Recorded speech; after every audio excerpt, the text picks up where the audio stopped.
hey, this is Dirty South at Guitar Center.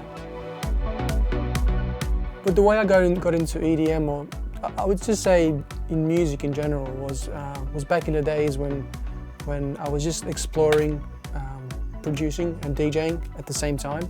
I didn't have the means of having turntables and CD players back then, so I kind of made my own caveman style of DJing.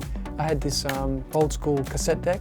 It was an NEC cassette deck, and I used to mix with tapes, with old school tapes. And then that was like my version of DJing. You know, I would mix cassettes, and then I thought, well, I need to speed up one track to match the other. So I would open up the side of this hi-fi so I can see the mechanism, and then I would just like speed up the tape or push it with my fingers. That was like pretty much moving the turntables up and down for pitch shifting. And then that's how I learned to DJ. And at the same time, I was sort of splicing and cutting things up with this tape. And that was the introduction of producing in a sense. So I was kind of like doing it together, you know, side by side. I didn't start DJing first or producing, it was like together. And I think that made it really interesting for me because it was always hard in the beginning, just for anything, like even if you want to start photography or any kind of art. And to me, it made it easier because I started doing it the hardest way possible. I think the way I like to do things is mix and match. So a little bit of analog and obviously a lot of digital. The reason behind that is everything is so mobile these days, so it's impossible to take an SSL desk with you.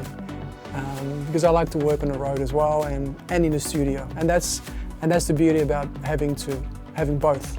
If I'm in the studio, obviously I like to record vocals and guitars, and I would run that through things like this, like the Avalon, which is a mic pre, and you get a really nice clean sound when you put like a Neumann U87 through it, like microphone, or even if you run like a guitar signal through it. So I think that's really important. Once you have a good clean sound, coming from the analog sort of way into the digital, that way you get the clarity, the cleanliness, the sound is great before it comes in, and then you don't have to mess around with it too much. So that's how I work. I realized that I really wanted to do music because I was struggling in liking my job. And I came to the decision that I was going to leave my job and just do music purely. So I did that, and I never looked back.